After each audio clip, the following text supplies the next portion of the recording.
Okay, and we are live. Yeah, now we're live. Might be a little bit of lag when Tevis is in. If you guys hear static, let us know. We're here for another Fiesta Friday. Actually, on Friday, it was such a green day in the market. Just to stay humble, I figured I'd just go ahead and put on the PayPal shirt as a reminder that even though this week feels like we're all geniuses, yeah, we all make mistakes too. So today we're going to look at quite a few different topics. So the theme or idea of rotation, whether it's underway or not, some SOFI specific movement news, or really something that Tevis has done. We'll talk about SaaS, including ServiceNow, Palantir, and of course Robinhood. There's a good bit of news as well. NBIS, a little bit of news there, and mostly we're going to spend a lot of time on Q&A. So if you have questions not related to anything like this, let me know. But I do want to. I see one comment on there from a first-time poster. Cav U for me says first time posting, but I've been following YouTube for a while. Try and alternate whose stream I watch so I don't play favorites. Thank you very much for watching and appreciate your comment. How are you, Tevis? Good. I am testing out different internets around the country to see which one can actually support the streaming. So hopefully, this is better than last time. Yeah, if you guys hear his voice is grainy, let me know. It may just be my headphones. I'm not sure. I wasn't paying close enough to the time. I'm the reason that we're late because I was playing chess. I hadn't played chess in a long time and I was getting destroyed. So, Tevis, where do you want to begin today? Yeah, wherever you want. Wherever you want. Okay, we're gonna do the one topic that is not listed in the title. It came out just a little bit after we were talking about this title as well. And I want to see if you want to know if you've seen this. It's interesting related to the stablecoin called NVIDIA and also Microsoft. So there were several accounts, not just these two, that posted a new era PC and these coordinates.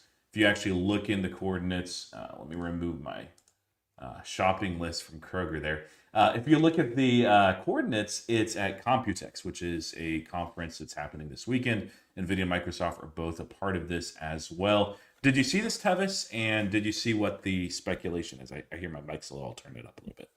Let me know if I this is better. I haven't seen it, so this is all new to me.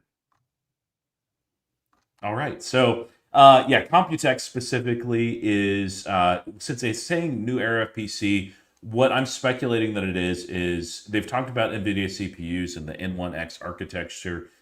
This is kind of like a similar move as what Apple did years ago, shifting to ARM instead of with Intel. And so it's an integration of CPUs, GPUs, and NPUs for the AI side specifically. Now, they do have a partnership, as some noted in the comments to this, already NVIDIA does with Intel. So this doesn't mean Intel is going to zero or anything like that. But this is a whole new TAM for NVIDIA. And so, we don't know exactly. It is speculative, but new era PC, they've talked about these NX1s or N1X or N1 CPUs. I think that that's what's going to be launched, and they'll mention there's a number of partnerships that looks like that they already have, but I think something will be announced here as well. Should be bullish probably for both of these guys. We saw a little bit of price appreciation on Microsoft this week. NVIDIA, though, classic stablecoin. It's just kind of been, not going anywhere. So we're slightly down this week. Go figure. Yeah, I mean, everybody wants to get alpha on each other on the AI race, and everybody sees Nvidia as too slow or too bloated or anything in between. And then you look at the financials and you're like, oh, wait a minute, this thing's way undervalued relative to some of the names that have been pumping like crazy. And it just doesn't make any sense. Nvidia, I mean, it didn't make sense before the run up to 230, and now it's back down. Uh, yeah, we'll see where it goes, but you can't go wrong buying it, I think. Yeah, and I'm going to stick to my call on Nvidia. I still think that it's going to flirt with 300 by next earnings, and I think that this is going to be one of those things that moves it. This is just TAM expansion. Um, Nvidia sat still here. It's not trading expensively despite the $5.2 trillion market cap, which is obscene, yes, but there's a reason why it's so massive. Moving on, I wanted to get into next SoFi specific stuff. I know a lot of times we'll wait until a few more people are here, but you did something, Tevis, that I thought was pretty well timed. Tell us about what you did with SoFi and why. I guess like what happened. Um, yeah, I bought a bunch of leaps on SoFi, and I was gonna do it. I mean, we talked about this on the pod, but I sold basically um, a portion of the BM&R shares that I had, and I just rotated that money into SoFi leaps because I was just like, all right, if I think about the catalyst that we have upcoming, what is most likely to multiply that money? I mean, I don't know on a stock basis, it might be one to one, but SoFi, with everything that they have upcoming and the catalysts, I think those leaps are going to do very well. Um, I bought 25s because I'm a DGen. I should have probably bought like 20s or 15s, but yeah, those leaps are up like 20% today, which is crazy because I've only held them for a day. And yeah, it worked out, but I really wanted to write them at the beginning of the week when SoFi was like still in the 15s. Um, but like, man, come on, you have the CEO coming out and saying he wants to buy leaps. I don't know what more bullish sentiment you can get than that. Then you also have to keep in mind, Roy, that at this valuation, we're now again flirting with S&P 500 inclusion. June 12th is going to be the date of the next announcement. And SoFi has what, 14% short interest now? And so if you think about the SoFi USD, big business banking launching in July, all of the green shoots that they potentially have to multiply their business out. And then you tack on maybe one rate cut by the end of the year. I mean, chances are still that we're not going to get any this year. But I think towards the second half of the year, the market is going to be rewarding SoFi because it's going to be forward looking to 2027. And the thing that made me more confident to buy those leaps, because leaps is largely a matter of timing. I think I saw ServiceNow catching a bid. I saw Snowflake after earnings catching a bid like 35%. I saw MongoDB have a crazy price action after earnings. I saw Dell. I saw all of these like SaaS companies essentially really catching a bid. And I thought to myself, oh, wait a minute. This rotation that we're talking about is entirely underway.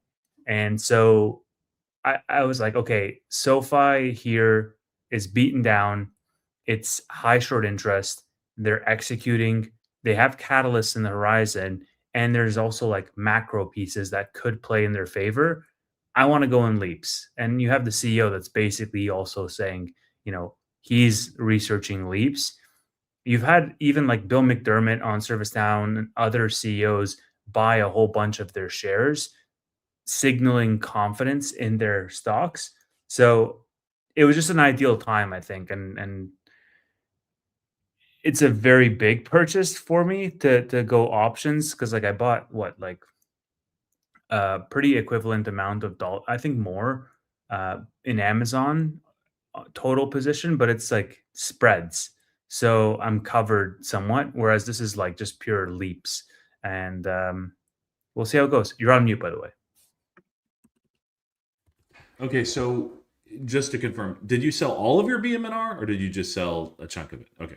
No, no, no. Like one third, I would say. Yeah, yeah, yeah. And I've done similar things too. Yeah, like you said, it does seem like that there's maybe some rotation as well. And SoFi just, look, people were looking for a catalyst today, but a lot of these names like had huge moves, software names as well that you mentioned. And if you look at like, well, 3 days ago this happened, and 2 weeks ago that, it's bottom line rotation. Now, whether it's just a day or actually much of this week, SoFi's up 16% this week. If it has legs or not, we'll have to see. But it's healthy for the market if there's more than like five names that are going up in a straight line. And this is what the market does over time. That some of the names that are hated that are not doing well, like I'm not the biggest fan of CRM. CRM was up almost 9% today. Wix has been just beaten down and smashed into smithereens. It's up about 10% today. So, and there's no news specific to today. It's just one of those moves in the market. So, do you think that this actually has sustainability, has legs as far as what's happening with fintech? We'll talk Robinhood in a little bit, and also with software, or is this just giving us a little bit of a breather and then back to the races next week with photonics and everything? I think there's a lot of names that are going to be hyped up in the AI trade that we're seeing right now. It's giving weird flashbacks of 2021, which I'm not loving. There's all these like signals of euphoria in the market with regards to just stupid degen stuff that's going on. And stupid degen stuff is getting rewarded. Like you're getting companies that are um, not even good companies now catching a bid because it's the FOMO trade. Like people think that they missed out on the microns and the SanDisks, and now they're buying the no name $1 billion company that is like so far from returning that investor's equity that it's not even funny. But they're getting bid up like crazy, right? That to me is dangerous. And I think we're gonna see a pullback at some point or another, probably sooner rather than later. Like I was thinking about locking in some NBIS gains, and the reason why, Roy, is because just what we've seen over the past week, there's more and more indications that okay, maybe AI, the early data is showing that it's not as hyped up as these companies might have made it seem from a productivity gains perspective. And we're now seeing like Microsoft removing their leaderboard for AI, and all of these companies kind of being a little bit more measured in terms of saying like, oh, AI is not going to replace all people immediately, and we're going to magically see all these gains. It does hallucinate all the time. It is imperfect. Like there is a ton of slop out there. And so the fear that I have is we're priced to perfection on the AI trade. And the moment that somebody comes out and says, hey, we're actually reducing capex because the productivity yield from AI is yet to be seen, and we're going to play it a little bit more measured, you're going to get a cratering in all the AI names because the market is forward looking. And there's so many people that have gains that they're sitting on that they just want to lock in. And so I'm just waiting for the other shoe to drop in the AI trade. And I think this rotation into software is largely the first like preliminary indication of that. Like money is rotating preemptively because when that article does come out, or when one of these hyperscalers does say something that's anything but absolutely bullish for AI, it's going to be too late. Like these names will already be taking a haircut. So I kind of agree with you. A little bit different take here on some of this. So I don't think like I don't, for one, I don't, just to like put words in your mouth, I guess, and correct me if wrong, but you're not saying like the AI trade is done. It may need to take a breather. Like when it's priced to perfection, any little give means that there's a pullback and it can take a while to regain the all-time high. By the way, guys, I know some of you came in a little bit later. You're seeing the PayPal share. I'm not back into PayPal. This week has been really good to my portfolio. And when it's a really bad week, I like to remind myself, like, hey, what these companies are quality and everything. When it's a really good week, it's easy to expand the risk funnel. And so I'm wearing this in part. It's one of two reasons. Just because I'm like, hey, keep me grounded, keep me humble. Even though, I mean, like Robinhood just printed this week, man. It printed, and it's my largest position. So, yeah, it was a good week in my portfolio. So, but I'm actually not sure if I'm at an all-time high or I'm very close to it. So on AI specifically and the pullback. So the other thing that I think is happening is they had the wrong measures. Like AI usage just for the sake of usage is just like stupid. That never made any sense, but people were excited about it, whatever. So there's some pullback against that. I think that there's also, and this is going to be a continual process, against wasteful or ineffective AI. That you can use AI just for the sake of AI. That doesn't mean you're actually building and shipping.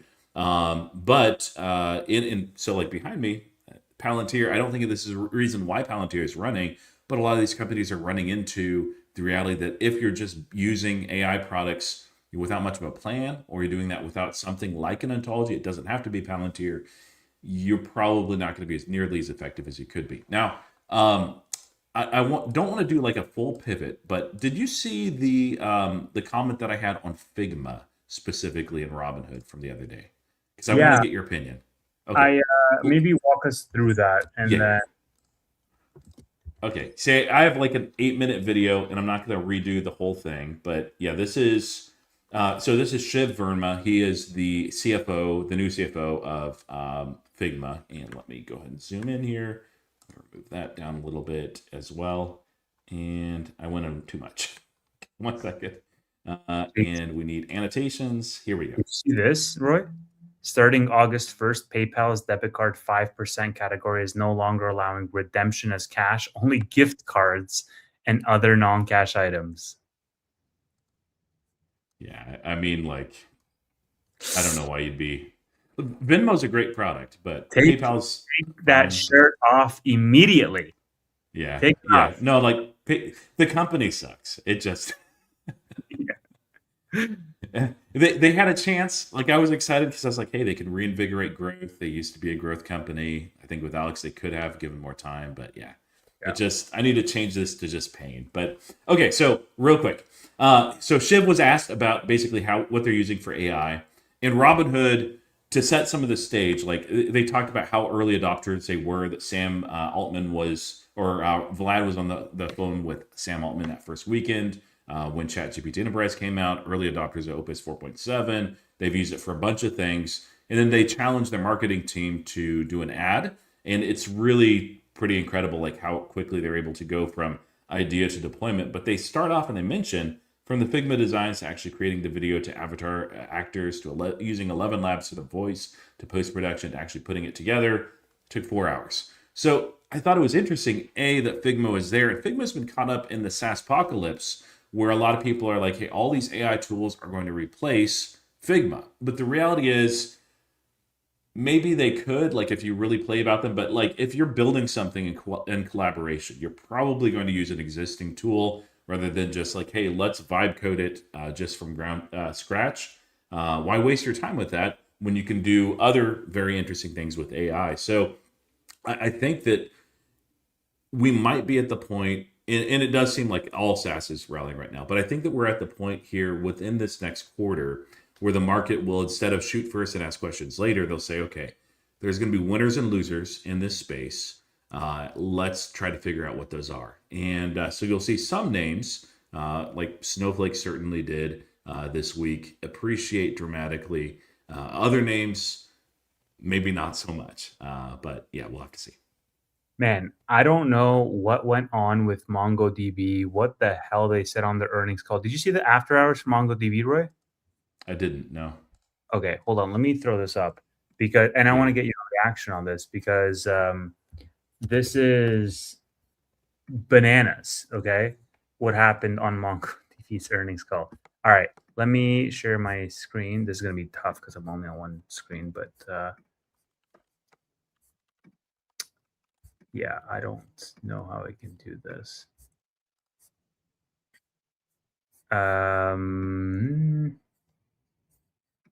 I don't know how I can do this.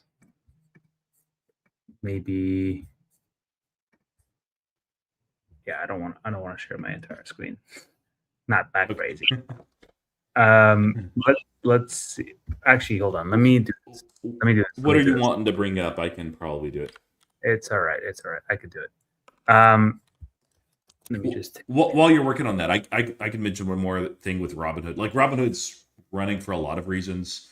They've had a couple of comments, a couple of a fireside chat like this one specifically. There's a lot of things that were really interesting and bullish.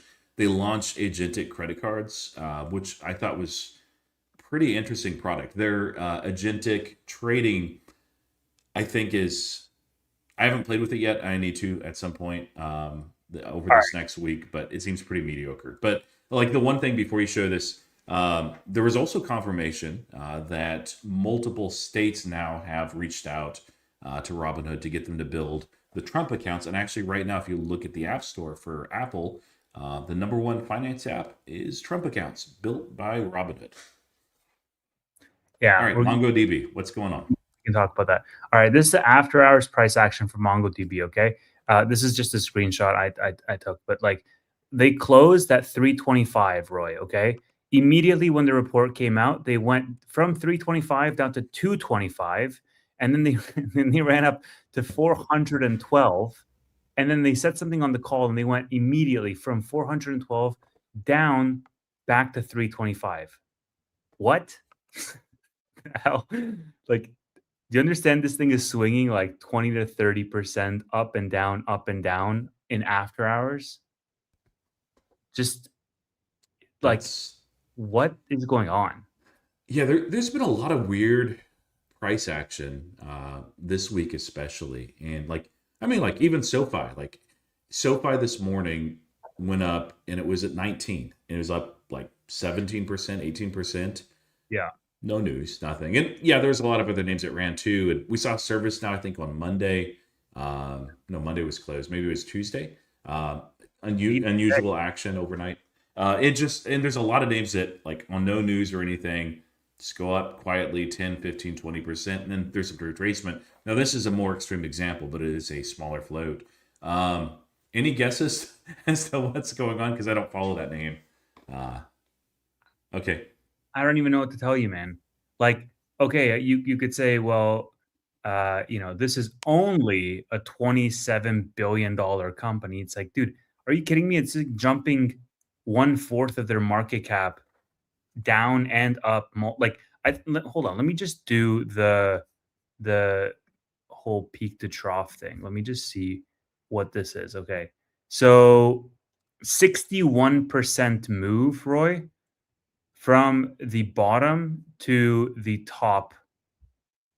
Yeah, 61% move from the bottom to the top. And that was 6:08 to about 6:30. 22 minutes. This thing moved 61% peak to trough. What? 61%? That's insane. Bro, Yeah. boomers are going to have to invest for a decade to get 61%. MongoDB is just YOLOing it in 20 minutes. Yeah, of course, you'd have to perfectly time it, but yeah, like it's strange. We'll have to see. Like, I'm really intrigued to see what happens next week. This is not a tame market by any means. VIX, I believe I saw that it was at the lowest level at one point today for over the last 1.5 years. And if you think back over the last 1.5 years, it's not exactly been a tame market. So it's been fairly bullish and everything. So yeah, it's interesting times. We'll see. Like if this continues, like if it is rotation, if it's sustainable and everything, I think that gives a broader base for the market to continue to move up. And a lot of those price targets that were put in the S&P 500 may look low. Now, of course, the wild card is always inflation, Strait of Hormuz stuff, still not settled. There's other things that are in the water that can pull things back. The market will take breathers, and we'll be reminded of that from time to time. Yes, there is a PayPal shirt too, man, it's all, you always think that you have the market kind of figured out. It's like, okay, it's just gonna love AI names, semi names specifically, and hate on everything else, and then all of a sudden, actually, no. Um, by the way, on that rally and pivoting away from some names, I am no longer a shareholder in, guess the company. Air Test Systems. No. Nope. You're still going to be a shareholder in Air Test. Okay, hold on. What do you have? You have Palantir, you're still going to hold it. You have Hood, you're still going to hold it. You have Air, you're still going to hold it. You have BM&R. And covered calls. Covered calls. Underwater. Oh, God. Are you out of NBIS? Yeah. No. Why? I'm hoping it'll like I was just like, hey, if it's under $200, or if it's over $200, core weave at these levels I think is more attractive. Ew. Ew. And no, okay, did you see the core weave news that came out this week? Ew, Roy. What is this? Are we breaking up right now? Is that what's happening? We're done. We've broken up. No, I'm still like, I'm actually working on a piece that I'll publish this weekend on data centers specifically. I still think Nebius is amazing. But it's kind of like so it's not as extreme. People think, oh, it's way overpriced and everything. I don't think Nebius is. I think it's a bit ahead of itself, but not like ridiculously so. Uh, come on, but I love the company, and if all things were equal, I'd prefer to own Nebius and hold Nebius over CoreWeave. But I also think CoreWeave is really, really good. I think Iron is decent. There's also some smaller data centers that are interesting too that I might pivot some of the money in back from Nebius. But the more realistic thing is I'm probably Tevis just going to write cash secured puts on Nebius next week. So this isn't I'm never going to touch Nebius again. I don't really like it above 200 right now. And of course, you can laugh at me when it goes to 400 next Hey, man, week. look, I think nobody went broke taking profits, so congratulations on that. And you know what happened is you had this Leopold guy buy up Roy's shares. Yeah. Could have sold to worse. Do we want to talk So, about that? so Because yeah. that wild news. Let's talk about that, and I'll mention like the one piece of news with CoreWeave too. Uh, so what exactly is that about? Because why? I mean, a lot of times when you see these funds buy a stock, other than Warren Buffett, like which everybody recognizes and knows, it's like, yeah, cool, they bought some stock. Why is this different? All right, so this kid is what, like 24 or something disgustingly young, which makes me hate my life. And And he set for turned, life. yeah, well, I mean, he's been set for life. He turned like 300 million into like 13 billion in a year because he was early on the AI trade. It helps that his wife is the chief of staff for Anthropic. So I wonder what their pillow talk is all about. Um, you know, and everybody is now treating this guy like the second coming of Jesus, following every single thing that he buys into. And people were saying, look, man, this guy has not bought into Nebius. What the hell is going on? He's bought big positions in Iron. He owns a position in CoreWeave. Is Nebius just not cut out to be, good enough for this guy's portfolio? 13 F came out, no Nebius. Turns out a few days later, we got news that this guy bought Nebius. Not only did he buy Nebius, Roy, but he wouldn't have even reported buying Nebius if it wasn't for the fact that he bought over 5% of the company and he was like legally required to disclose.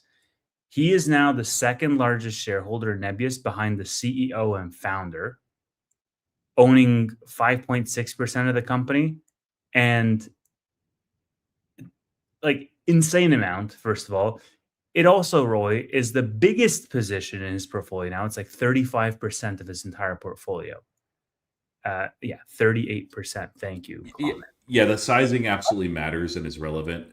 But it's one of those things too. Like everybody loves a winner, and this guy's been like just hitting home runs left and right. But like you said, he's just bullish inference. Now he's super bullish Nebius, and it's interesting. We don't know exactly when he bought, but we know like the time frame and range. It could be that his average, like he was buying it up under $100, like we were, and it was stupidly mispriced. But Oh, it's because probably higher. he would have had to disclose it prior. Nebius was not in his disclosures at all. It just came out weeks after. So I'm assuming he just like aped in after that disclosure was made. So I mean, that could be too, but oftentimes you accumulate, you accumulate, you accumulate, and when you get near that 5%, you go for the gusto rather than just one chunk. But it depends. I don't know his investment style. Maybe just buys in one lump sum. But yeah, it is bullish, Nebius. Now, I do want to share the one thing that I thought was really interesting that CoreWeave actually put out this week. So they are bare metal. Talk to your book. Nebius is NeoCloud, uh, but it bare metal doesn't just mean bare metal, and there's absolutely nothing else. For CoreWeave specifically, they launched basically a product that's a feedback loop for training and inference. So basically, you're using deployed agents for training as well. And it's really interesting the way that they have it. So the reduced cost by up to 40% and accelerates training by approximately 1.4x with no loss in quality. And it seems like a pretty good product. We'll have to see what the adoption actually looks like. But I think that this is important for CoreWeave over the long term. You know, if we're looking like 5+ years out, I think that the quality of your offering and what you offer beyond just the bare metal inference, that's going to be able to make your product a lot more sticky or perhaps command higher margins and a higher premium.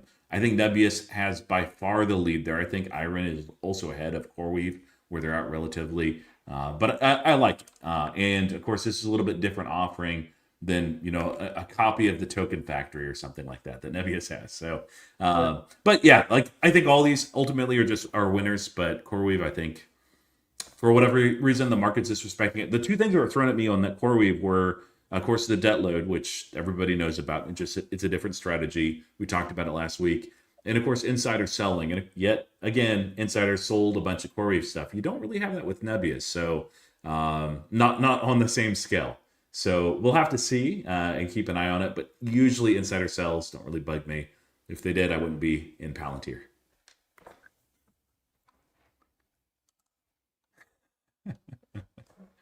Look, listen, Roy. Let me just ask you this. All right, when are we gonna cut the shit, and when are you gonna get back into Nebius? That's all people care. You're not fooling anybody here, brother.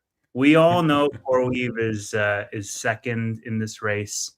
When are you getting back into Nebius, man? So I legitimately I'm probably going to write a cash secured put. Now if it gaps up and it's like $230 a share or something when we open on Monday, probably not. But cash secured put, I tend to write those a little bit more aggressively in this market. I'm very cautious with covered calls as we saw this week. It's prudent to be so when things can move this much. But yeah, like I could see a scenario where a couple weeks out I'm owning Nebius. And I do think, like, if this is rotation that we're really seeing, Tevis, I think that Nebius is one of those names that's going to probably pull back along with the trade. Doesn't mean it's going to go down very far. I don't think it will because people realize, like, man, this is a quality name in a space that's growing ridiculously, and they're differentiated. So, um, would love to, but I don't want what happened last time. So I bought Nebius at 24 and I sold in the 40s, around a double, a little bit less than a double. Here, I got a double again, and but I sold. I think 155 was my price, but I was buying at like 75 or something, and wrote some options against it. So a little bit over a double, and I would be pretty sad if like we're looking out 6 months from now, it's $400. I'm like, okay. There's been so much news and so much production. 400 is cheap. I'll buy it. I don't think that's going to happen, but yeah, again, cash secured puts, but aggressively. Dude, I was looking at the premiums on Nebius, and they are bananas. Okay, I was Yes. looking at selling at the money covered calls, Roy. So 225s, 230s for Nebius for June of 2028, and you could get a 70% return, like 65, 70% return. What is going on? Like guaranteed, right? Like you get that up front and then you just take a nap for the next 2 years. Uh, and that's it. Like they either get hit or they don't get hit. But I mean, you might be crying because in 2028, this thing might be at $1,000 and you just agreed to sell it at 225, with your 70%. But it's just crazy the amount of premiums you can get. The IV is just insane. Yeah, I can even pull it up. Give me a second, just hide my stuff here. But I yeah, seeing is kind of believing here. Yeah. Okay, I think I have I'm one probably of gonna the closing my right now. my Which is, ooh, 160 cash secured puts at some point soon. that I wrote when we were on that pod, where I was debating like, oh, do I do Micron or do I do Nebius? And that was for July 17th. If you remember, I wrote that on margin. That's like up like 60% or something, but I'm probably going to end up closing it if we rally next week. So yeah, here's Nebius, and let's just look a week out just to show how ridiculous this is. So if we're looking here, this is puts on this side. I'd be writing, we're at 229.28. If I wrote $200 cash secured puts, and that's probably about what I'll do. I'm going to be paid, of course it'll be the median price, but $315 per contract for a week. That's pretty good. Yep. If I was more aggressive and we were writing at the money cash secured puts, well, close to at the money, let's say 230 in the money slightly cash secured puts, $1,260, which is essentially saying, hey, I'll buy it at this level next week, and if not, you pay me $1,260 per contract. Premiums are juiced. A lot of it is the IV specifically. But man, yeah, I don't mind willing it. Thankfully, most of my Nebius position has been in a tax advantage account. And so, I do have a little bit of short-term capital gains taxes in one, but that's a good problem to have. Yeah, I still think we're going to go to 350. I don't know if we're going to go to, 150 before we go to 350, but I still think 350 is where we're headed. All right. Let's see it. And hopefully I can get back in at nice 180, 160. Like the further it goes down, the more I'll buy. So I'll probably just do one or two contracts at 200. All right. So before we go into Q&A, there's one other topic that I wanted us to hit. It was back kind of specific to SoFi, but also to stable coins. Now, I don't know if we want to play the audio recording or part of it. It wasn't the best recording, but let me show you guys what it is. And wanted to get your thoughts on this too, Tevis. Did you see Jamie Dimon's comments on Fox Business today? I send it to you, bro. Yeah, I know.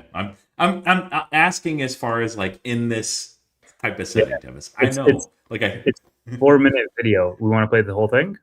Yeah, I guess we won't play it necessarily, but okay. So there's in the video. I think we could just sum it up. Like it's very entertaining. So if you don't really like Jamie Dimon or you like to see banks kind of sweat a little bit, it's a really good one. So in it, there's a couple of things. So one is he called Brian Armstrong, the CEO of Coinbase, some very colorful language, and I don't think that they love each other very much. It's all around the Clarity Act. And so he has talked about that it's using the B word for the Clarity Act. I'm not going to use it. But he does not like the current iteration of it at all. He wants to make sure that yield loophole is fully closed and that there's no chance that Coinbase and others can continue to maintain that loophole that they're currently benefiting from with their relationship with USDC.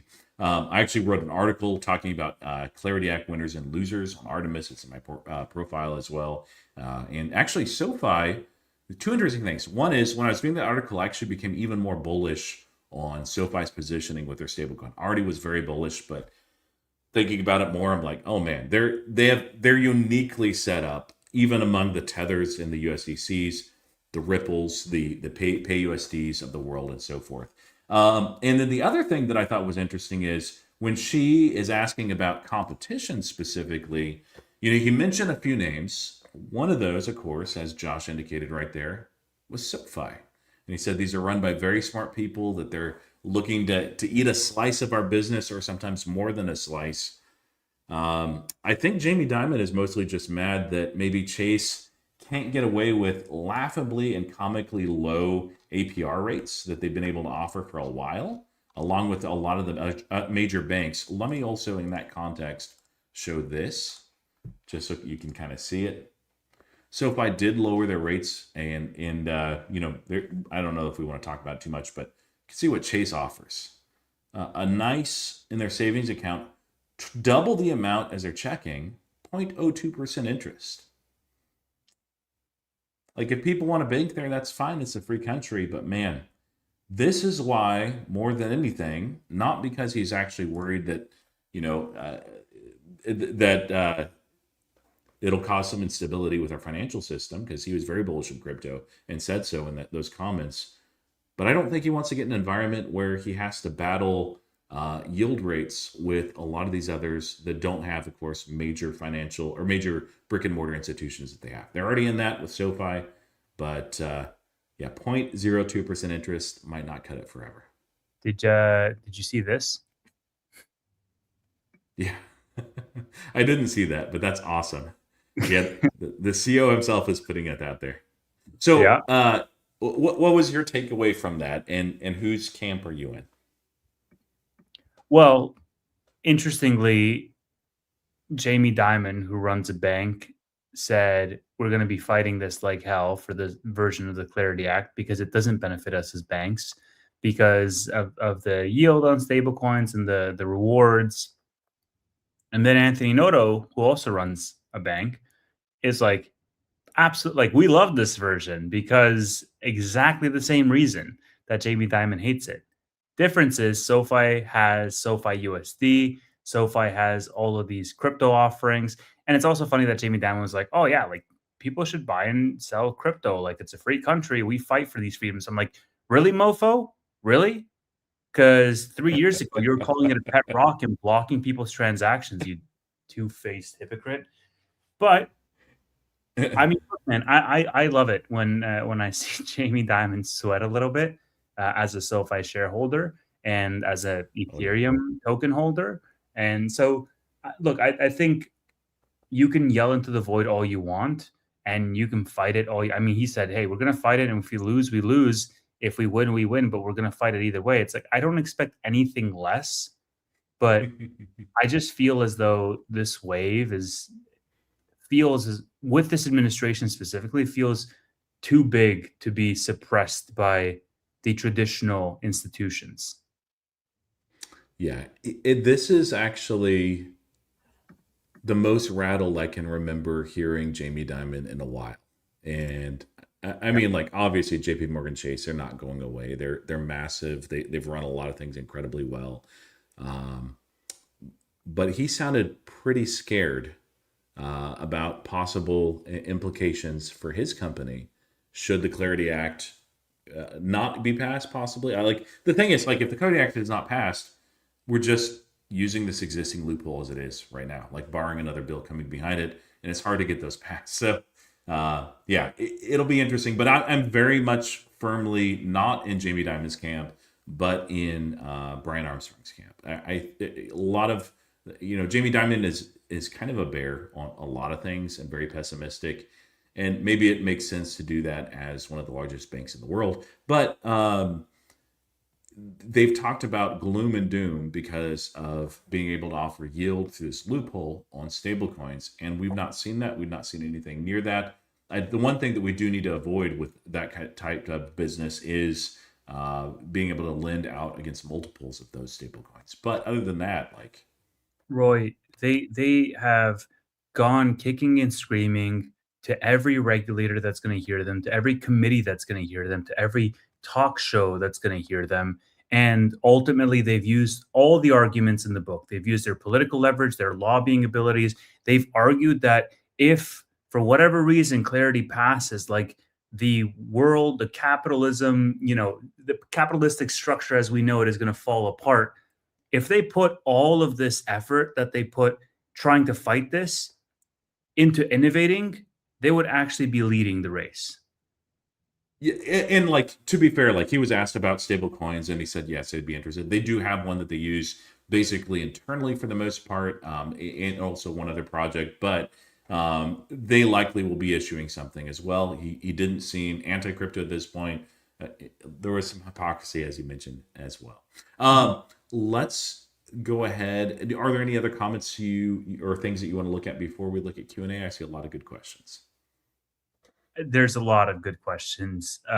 There's 26 questions that I've bookmarked, 27 now. And I think we're going to have a good show. I think we can just jump into the Q&A right now. I don't think there's anything else that I really wanted to chat about. Um, yeah, let's jump into Q&A. All right. Mm. Is while you're pulling that up, is my mic okay, guys? Or I moved the positioning so it's a little bit less in the screen. If it's harder to hear me, let me know.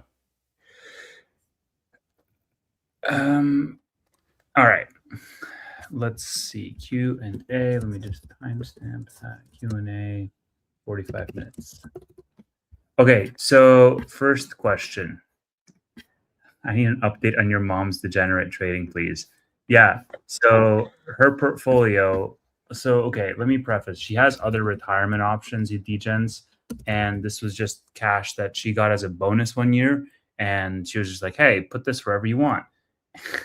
And I put it into like 50% SoFi, 50% Tesla. Tesla did almost a double. I sold the Tesla, I bought Hims, and Hims did more than a double for her. I sold the Hims and I bought Nebius. And so her portfolio is 50% SoFi, 50% Nebius. And I showed her the screenshot, and it was the exact same amount, like her all-time high this week, than it was in October. Except the difference in October, Roy, was that Nebius was at like 120 and SoFi was at 32. And she was at and she did like a double top essentially, where she hit her all-time high and then it just went down for like 3 months. And now she hit the all-time high again, except SoFi's at 15 and Nebius is at 220. So I was just like hyping her up. I was like, "Oh, your portfolio is doing great." And she looked at it and she's like, "It's the same as it was the last time you showed it to me." I'm like, "Oh, well, it's been a long time since Yeah. then." When in Anyway, doubt, zoom out, but not too far, not to that one time frame. yeah. Further. And but she gets excited when she's like making money, because like she gets these like email alerts around like, so and so is up 10% or so and so is down 10%. And she whenever she's making money, she's like, "Oh, I gotta like save more and I gotta, put more in there so I can make more." And I'm like, "Oh, okay." But whenever she's losing money, she's like, "This is dumb. I should have sold it and bought something nice for myself." Like, all right, mom, thanks. But yeah, anyways, that's the update.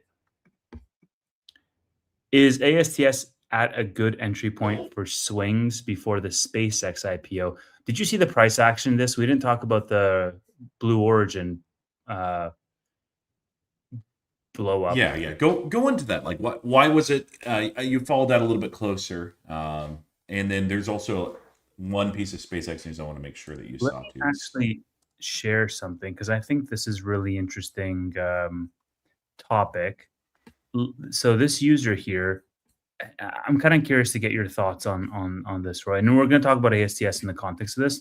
But this user here says Bezos has 3 options left after New Glenn blew up on the launch pad. So this is the view from Florida, and Yeah. I'm sure people have seen like the high def views. But essentially, it blew up on the launch pad. $1 billion plus heavy lift rocket program, final ground testing before their satellite mission. They're now boxed into 3 choices per this user.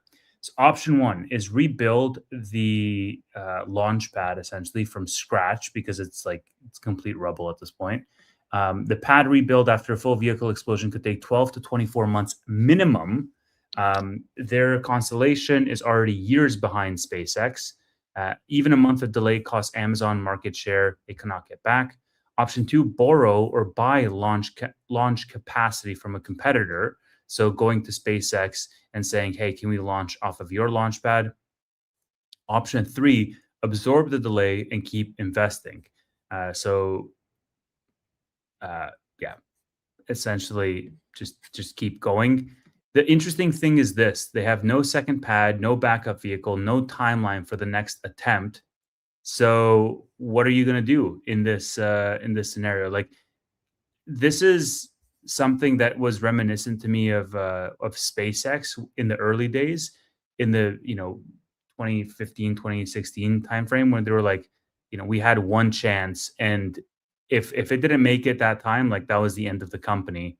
And it did make it, and SpaceX is $2 trillion company and whatnot. But where does ASTS fit into this? Well, if you remember, Roy, ASTS had another dip like this back in March because was it a SpaceX rocket? One of the, or maybe I can't remember. The chat will keep me honest, but I think it might have been Amazon as well. One of the rockets didn't make it far enough, and then all the satellites were on it, and so ASTS didn't get to orbit, and it was like they were insured and everything, but the stock took a big hit for something that wasn't their fault because ASTS has the satellites, they don't have the rockets, right? And now ASTS fell again. It fell like 17 or 18%, something like that. Let me just check really quick. Yeah, 15% it fell on the back of this blow up. Really interesting because on the backdrop of all of this is the SpaceX IPO, which is happening in like 2 weeks. And space stocks have largely caught a bid in anticipation of this. So it's kind of weird. I wouldn't say serendipitous because, like, obviously we don't wish that upon any company, but it's just like coincidental, let's say, that this happens when space is like dead center in the spotlight.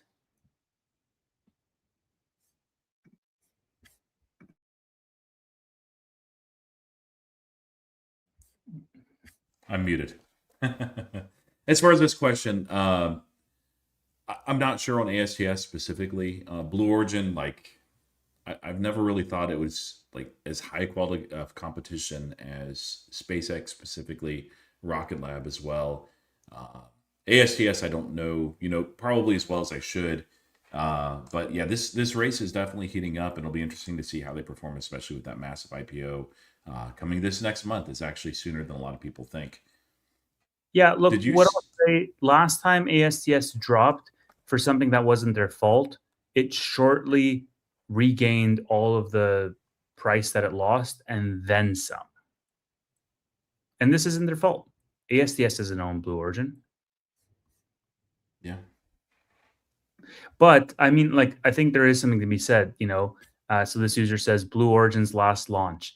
If Blue Origin, I mean, this user says they already have a second pad in construction, but at very minimum, they're going to be out of the game for a while. And if ASTS is hitching their ride to Blue Origin, then okay, the drop is warranted, even though it's not their fault. It just remains to be seen. I think I'm sure people know this way, way more than I do because I don't invest in it.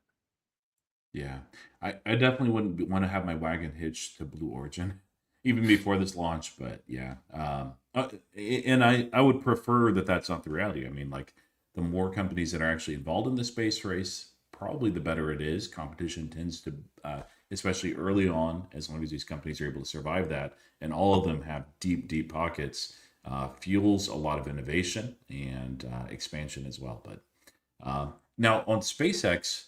Did you see the news that dropped today on a contract for them? Yeah, yeah, the army contract or the air defense contract. Yeah. So this was a $4.16 billion contract that they had earned. This is from space, I believe, Space Force. Yeah, there it is, right there. And then earlier this week, they also had a 2.29 billion contract. Of course, we talked about the Anthropic news, them using the data centers there, which effectively doubled SpaceX revenue. This one, man, like it's anybody's guess what this IPO does and what that valuation is. I think that this is, of course, not only going to smash a record, everybody knows that, but I wouldn't be surprised, even with inflation, that this is like the highest market cap IPO for like 20 something years. It's going to be one for the record books. An insane statement, Roy, because right after it, you have Anthropic and OpenAI, and I guarantee you that one of those guys by the end of the year is going to be close to 2 trillion. Anthropic, maybe OpenAI. I don't really believe it, but like I think SpaceX might even go to 2.5 trillion as an IPO, which is just crazy. Yeah, it was So interesting because like there was reports that they were lowering it to 1.8 trillion, and then Elon was like, "Nah, we're not." And I mean, look, I've been very vocal about my theory there that Elon himself wants to pump it as much as possible because SpaceX and Tesla are going to merge immediately after the IPO to take advantage of that momentum. I don't know if that's going to happen. That's just my theory, and like I think it makes a lot of logical sense. Yeah.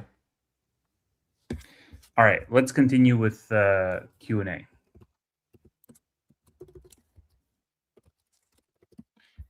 All right, let's see here. Why is everyone so hyped about Nokia? I think it's just people want to take advantage of the AI trade in novel ways that is, maybe a little bit more sophisticated or um, maybe a little bit more non-conventional than just buying a video. So Yeah. Nokia, BlackBerry, all of these companies are sort of making a resurgence because they're getting involved in that AI trade, and NVIDIA is largely behind them. And NVIDIA has been probably one of the best investors of the year outside of politicians and Leopold with their portfolio. Yeah, if you think about how significant telecom is, as far as like a lot of people, their usage of AI for individuals is through this device right here. That involves telecom. Of course, it goes beyond that into software and also hardware as well. I'm not playing it. Amit did get in. He has and I've not read it yet. I pulled it up because I was like, I know he's written something. But I'm sure you're familiar with Amit, but take a look at his deep dive on his Substack, and it's ultimately because they sell indestructible phones. Not really. Yes, Yeah, I'm exactly. not sure if I buy the thesis or not. I do need to read up on that. Um, Tevis, how do you have so much money to buy so many SoFi leaps or just in general? Do you only buy a small amount each month or do covered calls, cash secured puts to collect premium? How do you build a cash position? Um, I do sell covered calls and cash secured puts to collect premium. So, yes, I also sold a portion of my BM&R for those SoFi leaps. So it's not like the money was just sitting there. I freed it up by selling something. And then for the cash secured puts for like Nebius, for example, like I wrote those, on margin essentially. So now with that said, like I do have these like piggy bank positions, which is like Meta, for example, or my spreads on Amazon, which are very much in the money. Uh, Positions that are safer or less volatile, let's say, that if push came to shove and I can't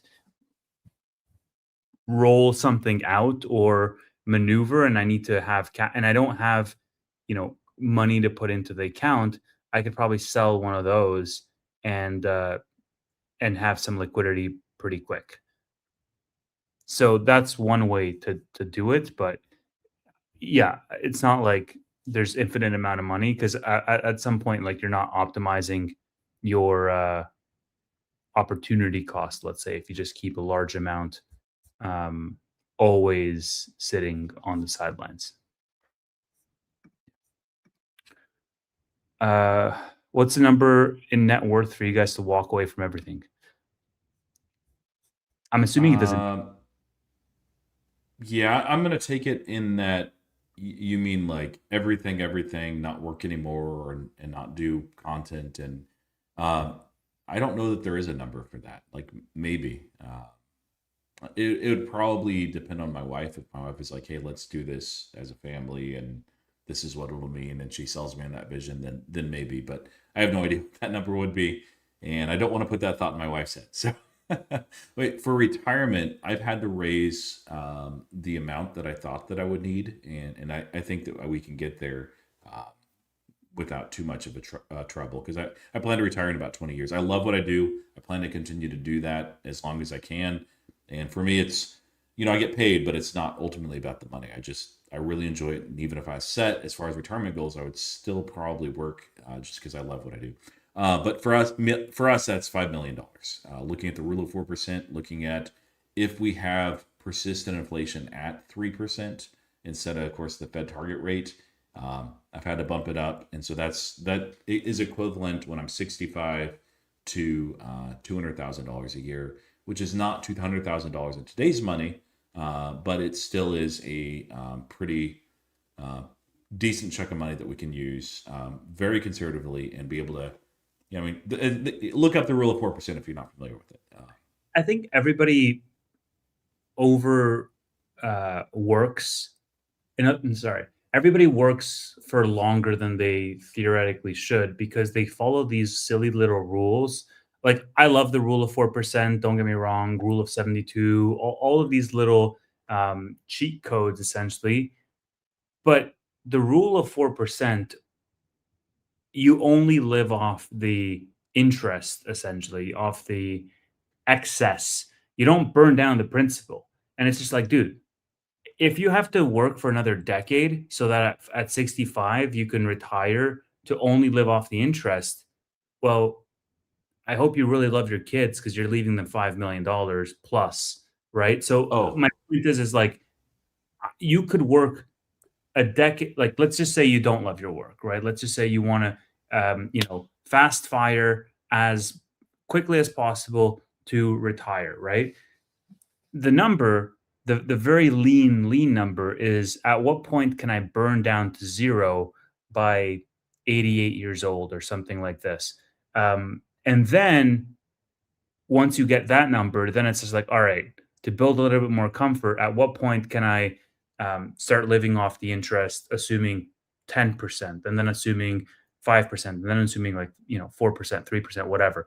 My point is like the I would imagine that there's so many people that could have retired earlier, but they retired way later because they were chasing some like rule that only optimized for living off the interest versus burning down the principal. so one thing I do think people need to keep in mind though, and I do think that's fair. Like you can eat into it, and like if we're at like $4.5 million, I'm not going to be like, well, no, I better not retire because rule four. No, but I think with what's happening with AI, especially in the medical space, and it is one place where Americans have been very eager and very excited about AI. With that, with what's happening in biotech, with what's happening eventually with robotics as well, I think that the human lifespan, GLP-1, and those type of solutions also contribute because all of a sudden you have lower rates of cardiovascular disease that's tied to weight, diabetes, type 2 diabetes, a lot of impacts.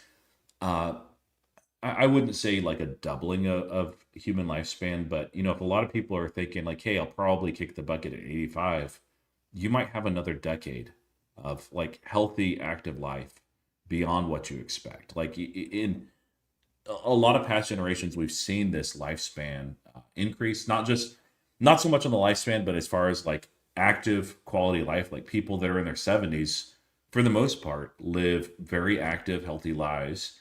Some do pass away, some have health problems, of course. And if you go back 30 years ago, it wasn't really like that. So, I mean, it wouldn't shock me if, like 30 or 40 years out, Tevis, where you and I are still around, I'll be old by then, I'll be 85, that the 85s are the new 65s. And that I end up living, conceivably, if I'm healthy and nothing weird happens to me, to 100. And that's not that abnormal then. And so, when people are building out and figuring out their retirement, have that in mind. Like, don't just assume you're going to die at 78.5 years or whatever the average is. That also includes infant mortality as well. So, it's better to be more conservative, I think, with those goals than like Dave Ramsey. We've talked about it before. I think that they do rule of 7%, which that will probably eat into the principle. And it's fine. Like again, if you think you're just gonna be alive 20 or 30 years and you build your models on that, but don't get to the end of your life and be like, oh man, I lived to 110 and you were just in poverty the last 20 years. Yeah, but like also who gives a shit, dude? Like I'm sorry, but the stuff that you're stealing years. Okay, you it's different because you love your work, you would do it for free, and like I so respect that to the maximum degree. Okay, but like for me, you see these freaking white hairs. I'm 31, mofo. I don't want to give up my 30s so I can get an extra decade in my 80s. Screw that, man. I would rather leverage my youth to enjoy my life because there's so many things that I can't physically do at 80. And so it's just like, oh wow, if I'm burning into my principal and I run out of it's not like I'm going to run out of money magically one day. It's just like you're going to recalculate the math when you get to 60 and you're like, oh wait, I have to tighten the belt a little bit sooner than I thought. I'm not Yeah. like, ATM is insufficient funds. I'm like, oh, I'm out of a meal tomorrow. So the point is like, I don't know. I just think people like oversimplify a lot of these things. And in reality, it's just like it there's an arc. Like people get high on this idea of like the gamified aspect of their portfolio. It's like, oh, how high can I get this number? It's like at the end of the day, it's a tool, man.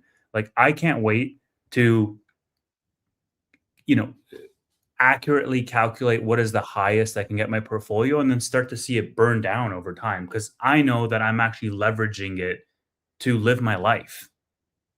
Yeah. Yeah, and that should ultimately be the goal, not preservation of wealth. Like, I mean, you do you. Like, I do want to leave something for my kids, and if I get grandkids would be great too. But yeah, but I also like the main thing for me, Tevis, is it's not even so much about leaving an inheritance for the kids. I'd love to, but I also want to make sure that they're building and doing things and not just waiting for me to die so they can live. That's terrible.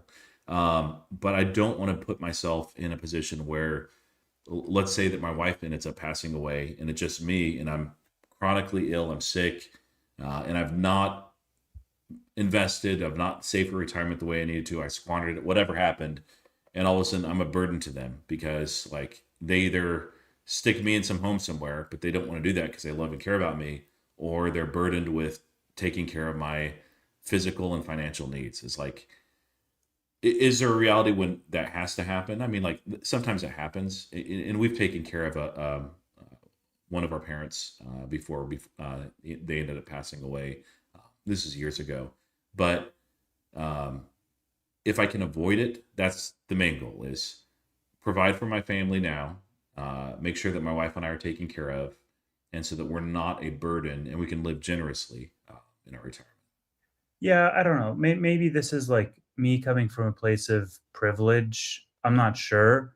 Like I was having this conversation with one of my parents the other day because like I'm back home and I'm chatting with them and whatnot, and they were like, "Oh well, if we make this real estate investment and eventually like we can get two little apartments, like one for you and one for my sibling, and those will be your inheritance." And I'm like, "Mom, I don't care. I don't care to get an apartment when I'm 50 when you guys pass away. Like, I would rather you guys just sell it and, like, enjoy your life." And I think I'm doing a little bit better than my sibling is to be able to say that, but at the end of the day, like, man, I don't know. It just I don't know. I feel like sometimes I just lock myself up and work 7 days a week on in this career, and I'm just like, "What the hell am I doing all this for?" You Yeah, know? And so I think that it's a real gift to be able to plan all of these, like to do the math of your life. What are my expenses? What are my, what's my cash flow? What do I need? What is a life that I want to live? And then work the financials. Like it's just a math problem. yeah. Yeah, and like on that, like I'm not universally that way, and it depends on individual circumstances. I do think if you get married and have kids, it's going to change. But like one thing that I do think that a lot of people do the opposite of is I'm a proponent of taking Social Security here in the United States as early as you can. Now, everybody's situation is different, but part of that is also the reality. Like I think my generation might be the one that has to pay into Social Security the entire time, all through a working career, and not get anything out of it at all. Yeah. So don't count on that also for retirement. Um, I see. Yeah, let's hit the questions a little bit more. But this next one is for you. I see. I need to go get a drink because I forgot to grab one earlier. I need some extra caffeine because we have 28 starred questions, and I know you're Yeah. going to add another 10 or 12. Yeah. But let's do rapid fire beyond this. Yeah. All right. Um, no, I don't live with my folks. I'm just visiting because I'm traveling. Okay, this is the question. Tevis, will you start selling calls in your leaps or leave them be? I don't think I have the permissions in my broker to be able to sell against my leaps, so I'll probably leave them be. I have plenty of shares that I'm able to sell covered calls on, and I'm going to be leveraging that. So I'm gonna do that instead. And then next question, would you guys ever have guests on sometimes? Would be cool to have experts in certain fields like cybersecurity or something AI related. Yeah, so we were thinking I was getting interested in Ondas and we were thinking to have a guest from the Ondas community on either bootleg or this show. What do you guys think about that? Like, is that something that you guys would be interested in? And we would just have them on and just chat about drones and what the bull thesis is and so on and so forth. But let me know if you guys would be interested in something like that. Uh, do you get people? What I need to do is pair it with Palantir hat or something like that, and I'm fine. Yeah, I don't. I actually do have one really nice. I rarely wear this, and it's usually for when I'm doing a bunch of stuff, and I don't mind getting this shirt dirty at all. Not because I hate PayPal. I just it's a shirt. I have one really nice PayPal shirt that I'll wear occasionally, and people will comment on how much they do not like that company more than anything else. Ugh. Yeah, I I'm actually not at my parent. I'm at like a random apartment that my aunt has because she's traveling, and it is the spookiest little apartment in this like random neighborhood in town. And I just hear like all these noises from the neighbors, and I'm just like, somebody just open the door. Like it just, hmm nope, nope, nope, nope. Yeah. Do you think this war keeps on going so they can keep market manipulating? I feel like both sides will announce something so the market moves in their favor. It almost sounds like the Forever War or even George Orwell's 1984 type of thing, where you just have a perpetual war going on. No, I don't think so. I do think that there will be resolution. I think that there needs to, but as long as things are moving through Hormuz, it doesn't really matter how long that ceasefire is. They even traded shots this week, and yet things didn't break out. So I think peace will be made at some point. But yeah, Hormuz needs to be open. Otherwise, we might be in for some pain. Yeah, I mean, um, look, man, Trump got charged $200. So if they keep up those fines, this can go on for who knows how long before before one of the sides is bankrupt. Um, did you see that, Roy? The $200 fine? Mm-mm. Oh, buddy, it was like insider was it insider trading? It was something like with regards to stock manipulation or insider. And you got fined $200. Just say it's legal if you're Yeah, going to do that. exactly. 200. Um, That's dumb. yeah. Okay. You can never leave the stock market. You want to put more money. You want to put money in the bank. Yes. Are we back? Yes. Feels like it. Yeah. New better than SoFi? No. Yeah, it's a great bank. I think that they're so different. It's hard to compare them, and they're also different domains. I know New is coming to the United States, so I would say no. But I also have not used Nubank. I've got not access to it. SoFi is my main bank account. Did you buy before the pop? Oh, I think he means for SoFi. Yes. You did, yeah. You nailed it. If SoFi gets to 30 by 2026 end of year, will you close those leaps or hold? Close. Hmm. Yeah, you have a huge position, so that was just a swing for you. Well, I think like if it's at 30 by the end of the year, that position will have tripled. Uh no. Maybe doubled. Something like that. Yeah, because I bought them for $4 and they're $25. So it would be maybe like, yeah, $9 or $10 at 30. So yeah, 2x. I'm okay with that. Have you seen SoFi asking people on X what products they should create next? It seems like they're building products at a pace similar to Robinhood. Yes. I wouldn't say similar, but the cadence is much improved, and I think that they're going to probably be above average as far as being able to ship out quality and products. And we've seen it like since last December.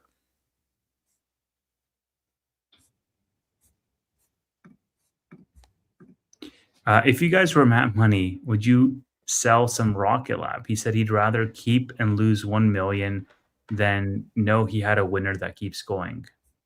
If I was Matt Money, I might be at my walk away and just smile all the way through retirement, early retirement. I don't know. He has made bank, boy. Yeah, look, I think like people talk about these like generational companies, but the reality is that like every year you find some other new company that's on the brink of prime time, right?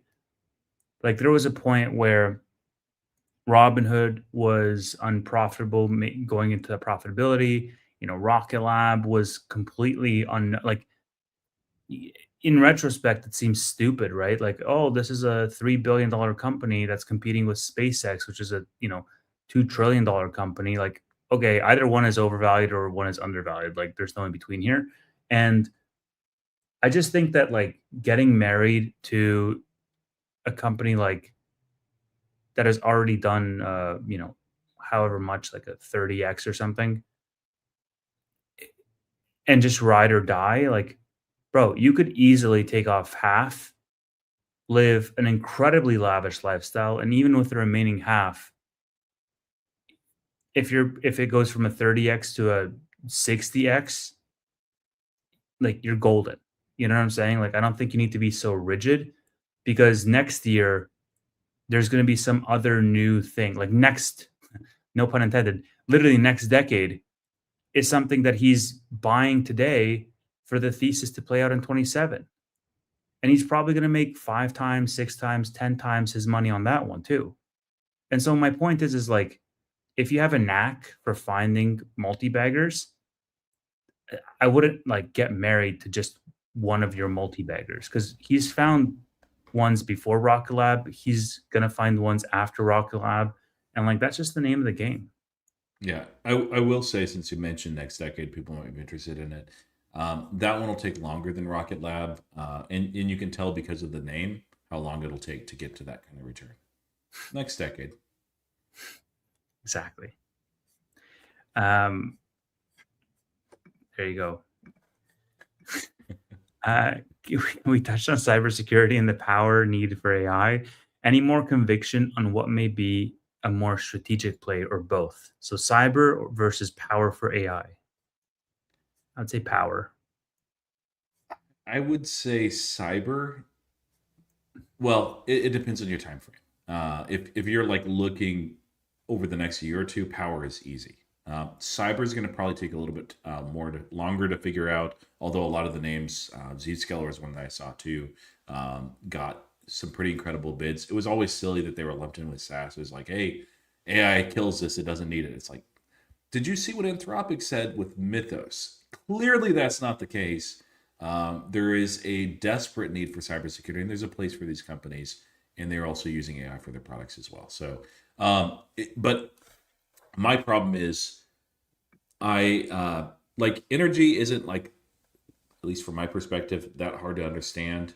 Cybersecurity is really challenging. So, so I'm in that bucket where I'm like, I'd rather be in a very bullish cybersecurity position for the next 5 years than power.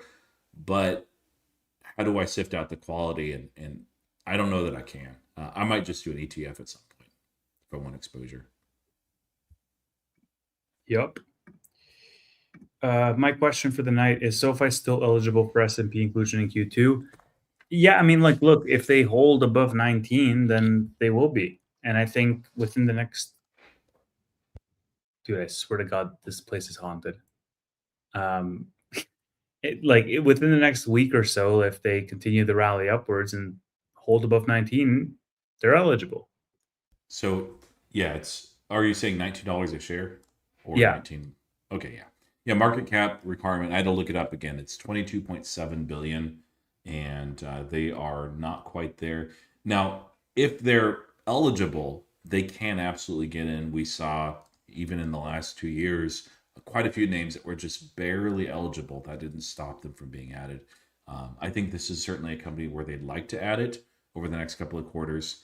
But yeah, we have to hold above a certain level. And 19 is a good level. They're at 23.37 billion right now, so they don't even need to be 19, but 18, yes. Yeah.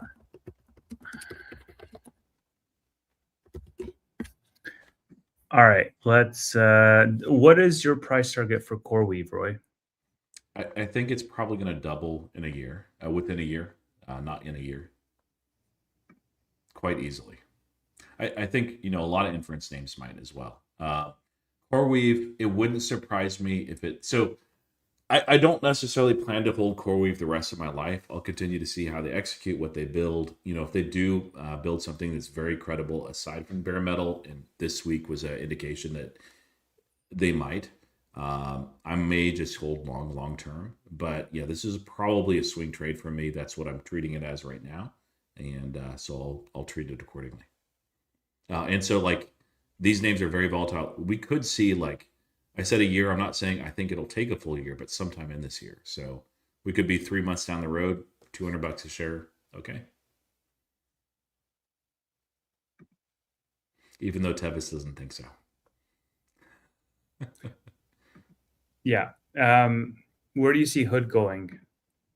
Higher. Um, yeah, Next I question. think by the end of the year, 120, 130 is pretty reasonable.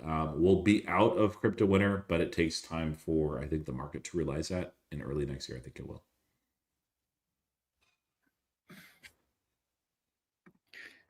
Uh, Thoughts on drones? Yeah, we might get somebody to talk about drones, guys. The SoFi stablecoin directly compete with Figure? If so, what differentiates them? Figure seems like they want to create the guardrails for things. Yeah, I would encourage you to read, and it's free. You do have to sign up for it on Artemis. The article that I posted there, it's in my profile as well. Um, they do not really. So Figures stablecoin, which is yields, is registered with the SEC. It is basically giving yield from the real world assets that are there on their provenance chain, and that's how they're able to do that. It's going to be differentiated over time depending on uh, like most stablecoins are backed by 3 month treasuries. SoFi is a little bit different because it's tied to that federal funds rate, and they're able to keep a little bit of the spread, but give yield no matter what. Now, both, even if the yield loophole is closed, my understanding, and I don't see any way you could read the verbiage of like Section 404 in the Clarity Act, which is what's trying to address this loophole. I think both can offer yield, but the difference is SoFi is made for payments, and yield is made for yields. And basically, there's a couple of things that they do with it internally. They also have some partnerships externally, but for the most part, SoFi's ambition is payments, big business banking, leveraging it across their ecosystem. And yields is like, hey, it's all about bringing traditional finance stuff on chain through the Provenance blockchain. And then yields is offering the real world for several of their products.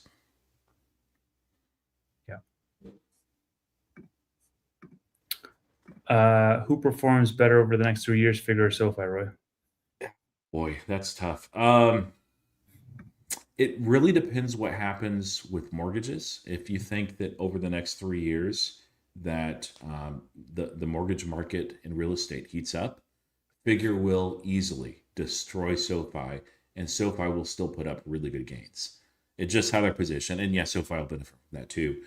If you don't think so, or you think take some time, and I am of that mindset, I would say SoFi, especially from here. Now, if SoFi is trading at $30 a share, it'd be a different answer. Yeah. Okay. Core to 200 or Nebius to 300? What happens first? Look, I think I'm going to say. Go ahead. Go ahead. I'm going to say CoreWeave. You've become insufferable. I hope you know this. Hey, at least I didn't buy Iron. Iron Bulls and CoreWeave Bull, or not CoreWeave, Nebius Bulls. Like, I don't know, man. I don't know if you can own both. Like people treat it. It's kind of like SoFi and Robinhood used to be, and I was like, it's really strange that people will do that. But or Palantir and Snowflake, that was a weird one too. Did you see the CEO of Data One was like, "Oh yeah, Nebius could probably buy Iron at some point in the future." Haha, I'm just joking. And I was like, okay, that's a weird joke to make, bro. Yeah, this is what I was gonna say. Like the moment they drop an Anthropic deal or an Amazon deal, like you wake up and it's 300. So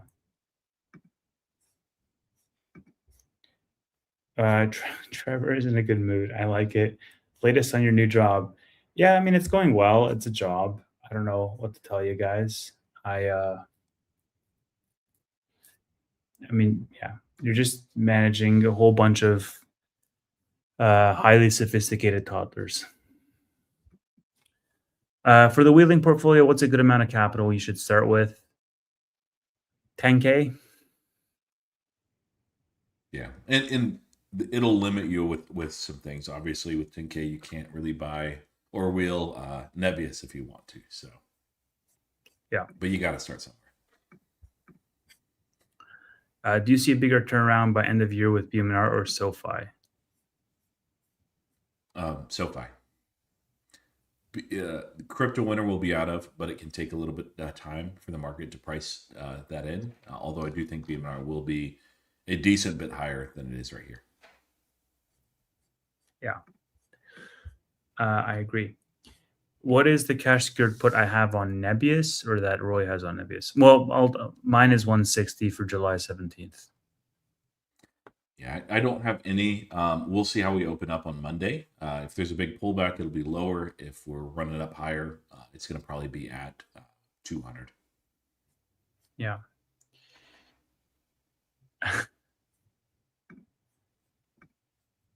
Are we going to hit some? Roy probably is. I'm not. I haven't been invited yet, so have they announced it? I might have missed that. I don't know. Let's see. I know they'll have one, but yeah, normally the way it works for myself, Amit, and Tanner, and a couple other guys that go as well, is we get invited last, and we find out at the very end that we're going, and of course, a lot of times they will take care of for people the hotel and everything once you get there, and for us, we're just on our own. It's not just that we get treated like everybody else; we get less. Although they do give us like nice seating and we get to have some good conversations and stuff. So I'm not complaining, but yeah, I'll very likely go. It would have to conflict with something pretty important for me not to. Very liberal use of the word "we" there, Roy. I mean, we excluding me. I've offered to let you be my plus one before. If one of my family members doesn't want to go this time, you're my plus one if you want to go. Wear the yes. PayPal shirt. I should just make Pain Pal and just wear that. Mm-hmm. Let's see. Yeah, can Leopold's wife be in the stock draft? I'd love to have her tell me all the ins and outs of Anthropic, and yeah, I'm sure she would be a great stock picker. Thoughts on ServiceNow? Yeah, I mean it's catching a bit as a result of the rotation. Yeah, I think it's a good SaaS name. I wouldn't especially want to own it, but it is like one of the big established players that I most would prefer to own out of the others, like way above CRM. How bearish are you on BMNR? More bearish than I was last month. When you're young and trying to build wealth, is it better to concentrate in a high conviction growth stock like SoFi or diversify? Yeah, I would say like concentration builds wealth, diversification preserves it. Yep.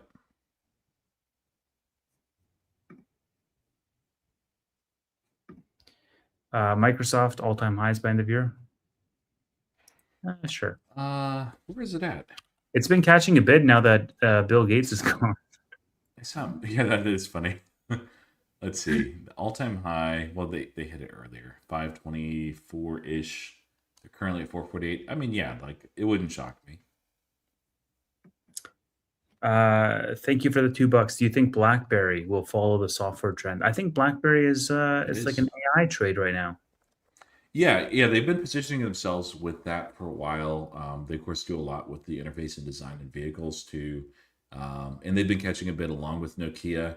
I think a lot of people look at those as like a lot of people that are in Nokia are also in BlackBerry or vice versa. So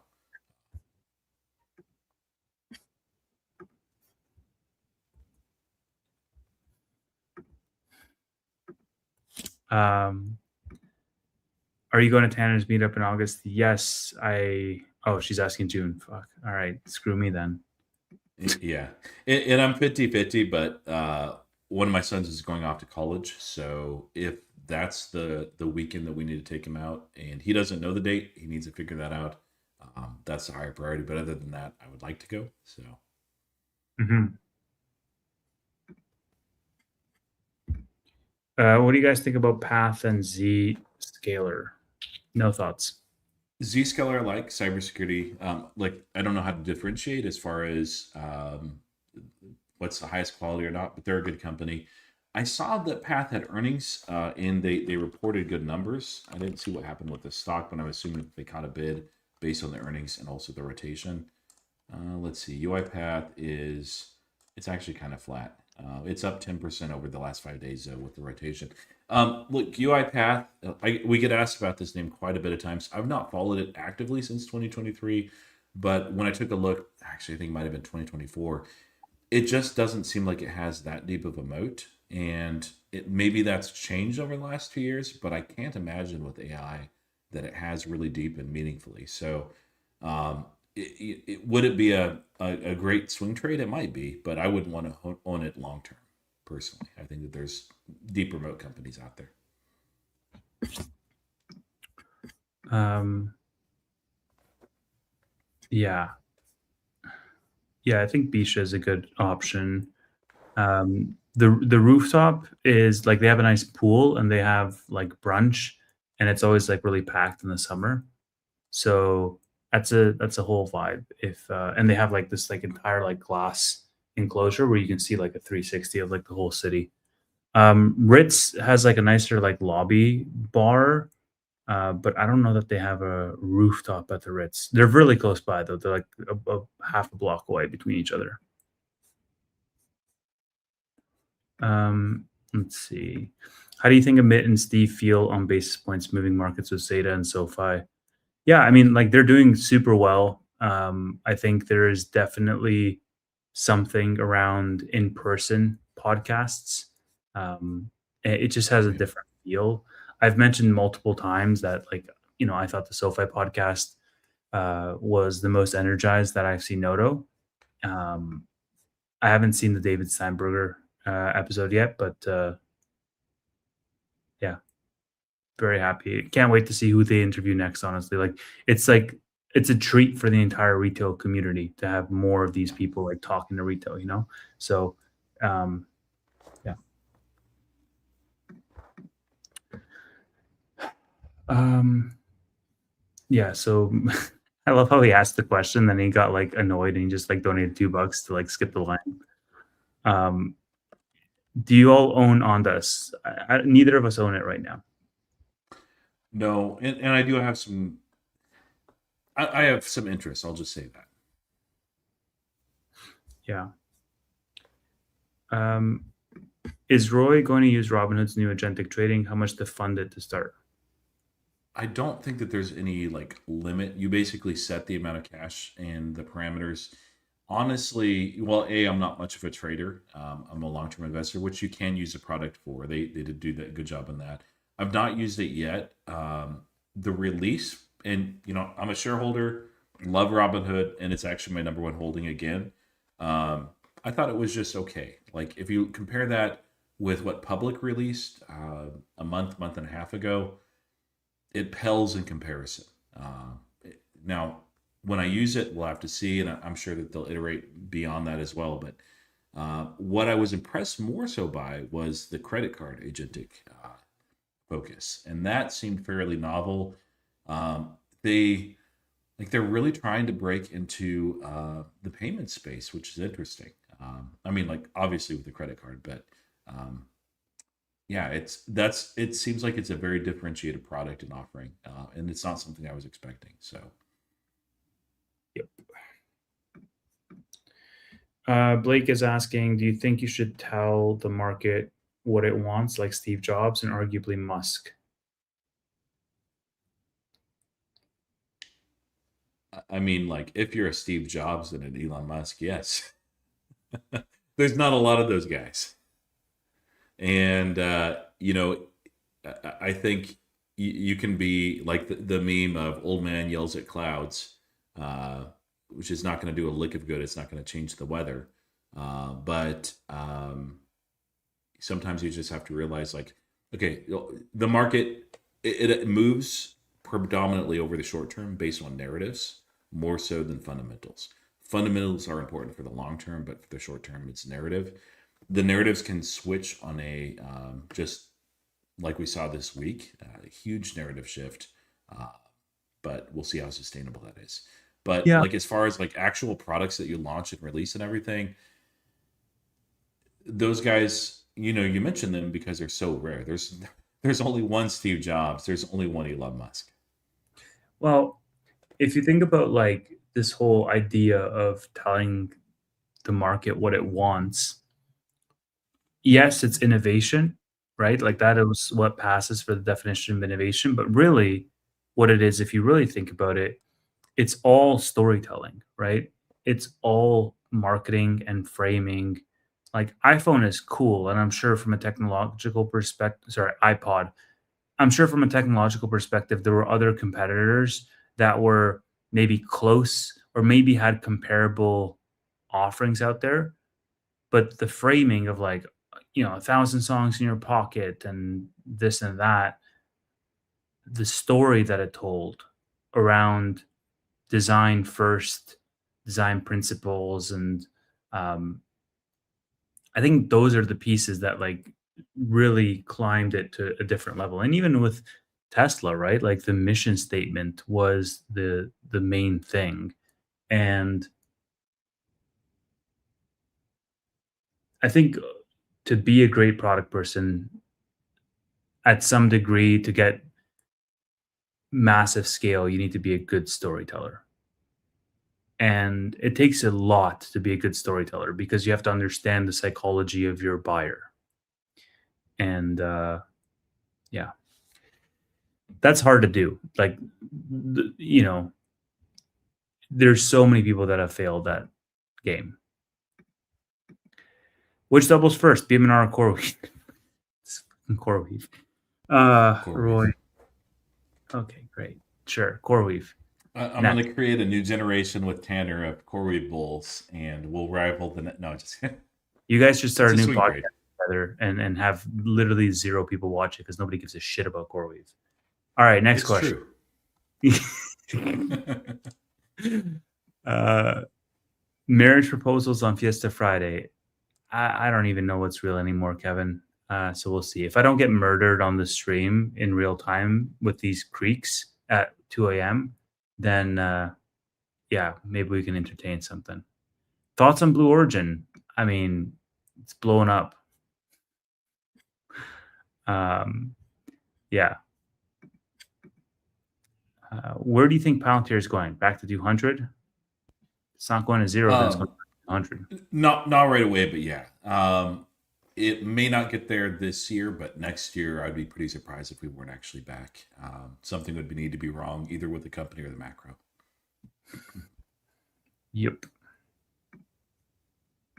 Yeah, like all the stuff that came out from all these earnings, all these companies that are massively ramping, like there's just so many things that are like bullish and incredibly so for Palantir. It's very, very good conditions for them. And that net dollar retention, which is already obscene, I think we're gonna see higher. I don't know that we see 100% year-over-year revenue growth, Tevis, but there's a chance. And at this scale, that's insane for SaaS. Like Man, Yes, Jeff, you missed it. We said it has to stay above 19. 18, Uh, but yeah. sure. Um, will Roy or Tevis be in stock draft this year? Yeah, I think our 1 year anniversary is coming up on like beginning of June for the stock Yeah. draft. We gotta get It's people together. I felt so spectacularly. I surely can't underperform this next year to that degree. It's Yeah. definitely not my type of game just because I'm so concentrated. And when you have, 120 stocks that are going, I'm going to be in some that I don't know nearly as well and I have less of a conviction. So, Yeah. Biggest conviction in 2027, dude. I'll let you know at the end of 2026. How about that? yeah, I'll need to see how it plays out going past midterms. But yeah, Thoughts on the rumor revolving AMD and Anthropic could be like NBIS or CoreWeave. If it's true, it'll cause price to go over a trill. I don't know the rumor. Do you know what they're talking about? Yeah, No, let us know. AMD's working with Specifically if you do. Anthropic, I'm guessing. Yeah. Like, that's my best guess. Or maybe Anthropic's working with Andy. No, just kidding. Yeah, I mean, somebody's going over a trillion, that's for sure. Let's see. Matthew, are you guys in any investments outside the market? I'm thinking about cashing mine and moving it to the market. Do you want to go? I have some precious metals. I've sold a lot of it, silver mostly, and that's the only thing that I have that's meaningful. Yeah, I have some shares of companies that I've worked with in the past that it's honestly like so rinky dink, dude. Like you just transfer money to somebody's bank account and they give you a paper saying you have the shares. And I'm like, okay, what do I do with this? And they're like, nothing. Like if something happens, we'll let you know. I'm like, Wow. okay, cool, thanks. Um, yeah. Uh, pick five bagger to make 21K to 100K. Dude, just like go to the casino. All right. Like it just sound like my aunt, what's the next five bagger? It's like, I don't know. Okay. If I knew that, I would be in it. Okay. Roy, what's the next five bagger? Air test systems. Wait, no, it's. Can Don't you give, imagine it going to 500? don't, I do think it'll probably end the year higher. But no, yeah. There surely will be some. I'm not sure what that is.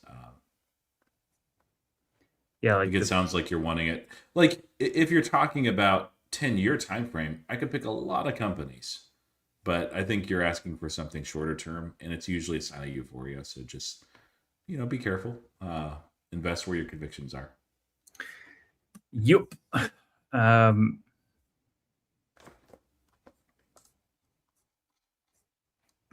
Tevis getting zesty. Yes, this is true. You know why? Because it's almost 2 a.m. and I'm done with your stupid questions. I'm just kidding.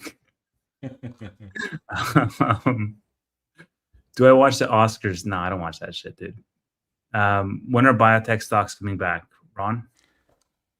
That's hard to say. Like they've caught some signs of life. Like if you look at some of the names that were especially down late last year, like they've been down for like 5 years. So maybe now, but it's not a space that I know very very well. I was investing in Accelerate at one point. I do know some like Intelia decently well, but not it's not my domain of knowledge. So yeah, I don't know that I'll go in there. I will fucking ban you guys. Stop. Um, hottest. I'm not answering this. Arsenal, PSG, Arsenal. Remembers Zune? I don't know. I feel like that I'm too It young was a for. music player forever ago. Yeah, I didn't have one because I was not wealthy, but yeah. I don't know how I can answer this. I don't know. Um, I'm not sure about TV series, movies. I think the Lord of the Rings trilogy is just it's incredible. Extended cut you have to do. Music artist, I think Rich Mullins. He's a guy that probably you guys wouldn't know unless you're into Christian music, but really respect the dude. He's no longer alive, but he's pretty incredible. Um, Beyond that, like there's so many. Like it, I, I don't. There's a lot that I like. So it's hard to like. Queen is just ridiculous, dude. I'll like kind of forget about Queen over time, and then like I'll hear something on the radio. I'm like, "Man." Like the range, the type of music that they're able to do, the consistency, like Yeah, man. Freddie Mercury, voice of an angel. man. There was even I don't even remember what it was, but there was a song of theirs that I hadn't heard before, and I'm just like, dude, like this one's great too. Yeah, the song that always gets me with Queen is the one that he performed live in Brazil. I'm sure the chat will know.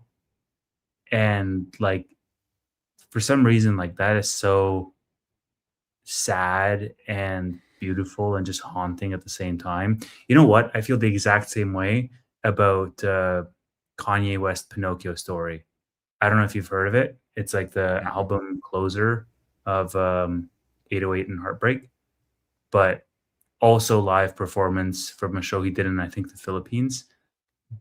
Also, it's like what do you call it? Like off the top, like ad hoc. I don't know what the expression is, but yeah, yeah, love of my life from Queen. It's a goodie. It's a goodie. Anyways, Pink Floyd is fantastic. I love Pink Floyd. They used to be my favorite band growing up. Cage the Elephant is also a really good band.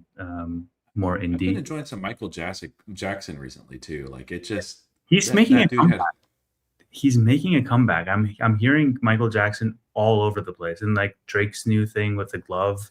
yeah. I feel like he's making a comeback for sure. Like like if you just look at like a pure voice, like in engaging that, like I don't know that anybody could beat him.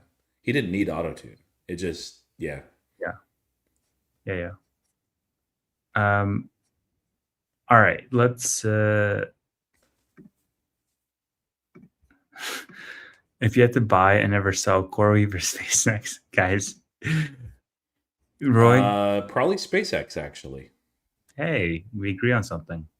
because we're talking about a long time. Like even though the IPO is way too overheated and way too expensive, if you're looking at like 30, 40, 50 years, SpaceX.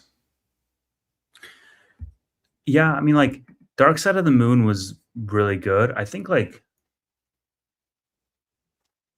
this might be an unpopular. I don't know how familiar you are with Pink Floyd, but like this might be a controversial pick. Honestly, I think my favorite album is probably Animals, um, which is like great because like you'd think Dark Side, and then you think like Wish You Were Here, and then like Animals, but it's a good album, dude. It's I don't know. The chat's probably gonna flame me for that one, but yeah, it's a goodie. Uh, why does Tristan hate CoreWeave? Tristan doesn't hate CoreWeave. Tristan just owns a whole bunch of NBIS and it's superior. And yeah, Right. CoreWeave, come on out, perform. Prove him wrong. yeah. Maybe what will you do if I look at the market on Monday and I write CoreWeave puts instead of Nebius puts? Yeah. I don't know. Whoa. Big dog. Iceman. 14 bucks. Hey, Hi Roy. You didn't even give the money to Roy, man. But it's fine. I mean, I guess. Hi Roy, you were early on COHR, AEHR, and others. Curious to hear your thoughts on bottlenecks like AXTI, AAOI, and newer CPO names such as Sive, which went from like $8 to like $90. Given the upcoming exponential CPO TAM expansion to 91 billion. yeah, I mean, like it's an area that photonics is heating up a lot, and the market is forward looking. AAOI out of those, I probably looked at the most, and it seems like the easiest to me. Like if I had to buy and own one of them, but probably all of them will be decent. Um, I don't know AXTI that well though. So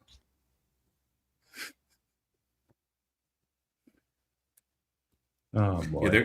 they're pretty heated though. So like I don't know. I wouldn't jump in with both feet right now on anything touching photonics, but certainly over time it's going to go higher for a lot of these names. Yeah, comfortably numb. Great track. Yeah, I mean Pulse I think is good. Um what was I gonna say?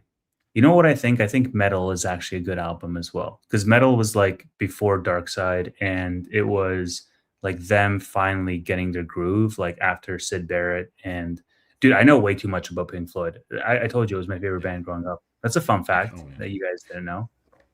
One of my But roommates in college, it was his favorite, and he played so much of it. I actually don't really care for Pink Floyd because it was overplayed, but yeah. yeah, yeah. The entire like B side of Metal is like one song. It's like one track, and it's just like a whole experience. Like just that's one where you like, you know, I wasn't gonna say it. Thank you, Blake. But yeah, it's a great time. Kelly's asking what your dissertation is on. I don't think Roy has shared that yet. We'll move on. Yeah. Well, I'll probably like if I ever do share what I do for a living, then it is tied into that, and I'll share both probably at the same time. So Meta or Microsoft, which outperforms the rest of the year? I'm gonna go with Meta, because I think agreed. they're I don't know. Their distribution is something that I think the market is really discounting right now, and yeah, man, I don't want to bet against suck. Microsoft, like I don't know, they're both great.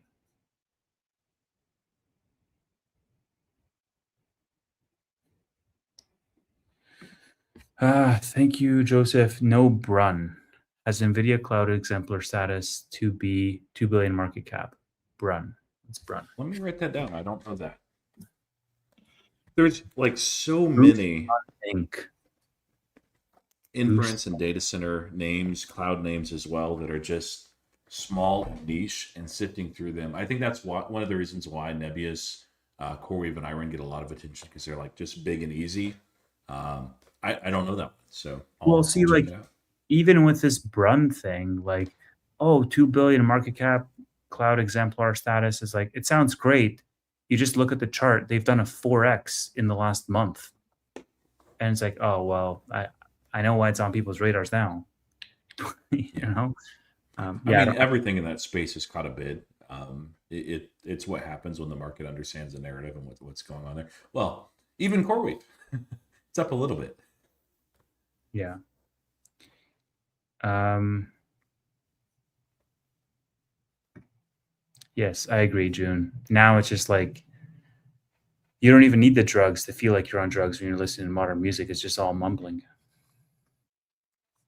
You're Did you getting listen? old, man. I guess. Did you listen to the new Drake album? I didn't listen to a No, single no. freaking track. I could not care less.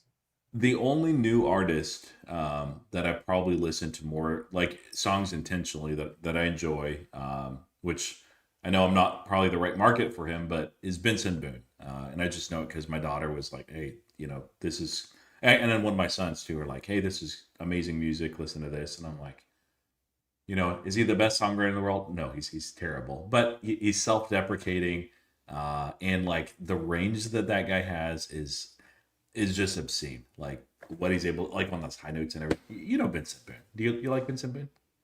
Yeah, I mean, I've heard Benson Boone.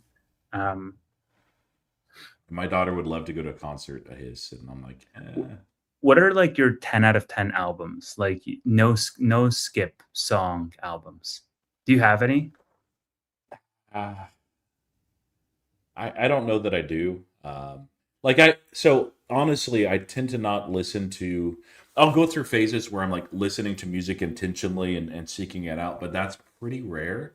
Oftentimes it's just background stuff, and I'm not paying attention to it unless somebody's like trying to like, hey, listen to this song. So uh, I'm weird in that Most people like their life is just full of music, and I think that's a beautiful, wonderful thing. If music ceased to exist, it was just not a thing anymore. Tons of people would be devastated. Me, I'd be like, yeah, life is pretty much unchanged. Yeah. Uh, who listens to entire albums? Me. Um, I have like a whole thing of freaking vinyl because I'm a fucking hipster. But the vinyl experience is underrated.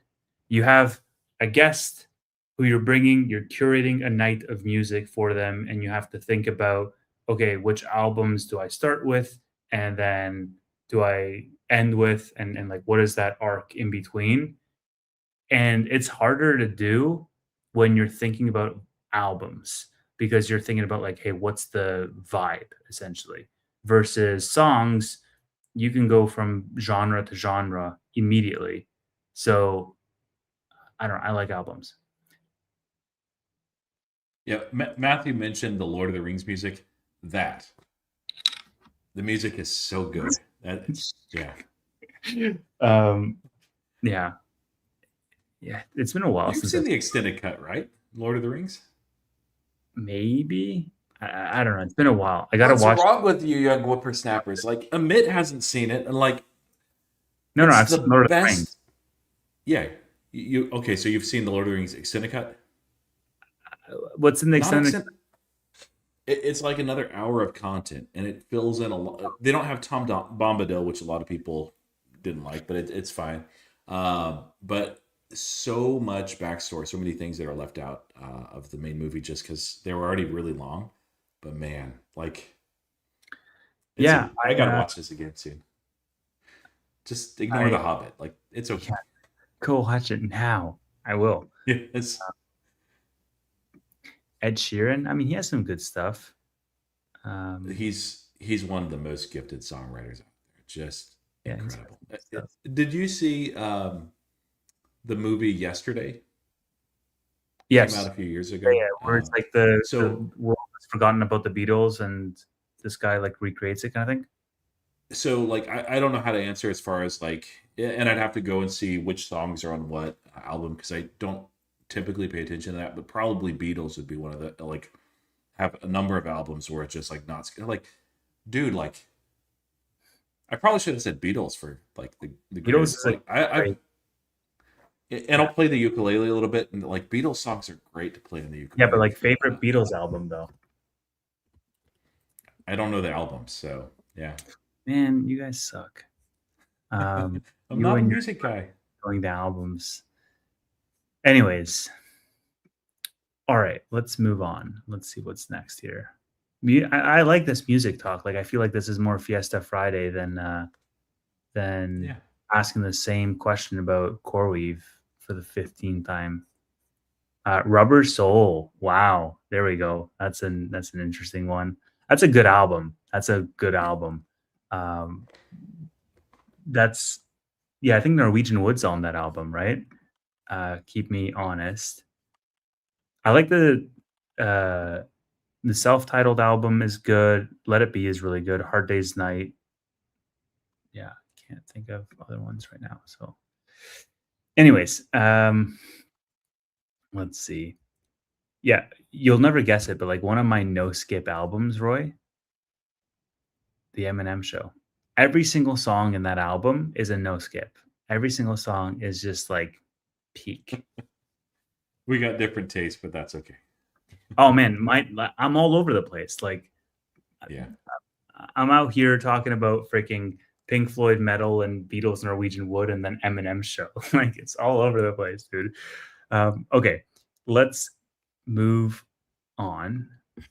Why have I decided to sell out of air? I haven't, man. It's just the market is wanting my shares, and I have covered calls at 130, which I don't know if they're going to get hit or not. So we'll see.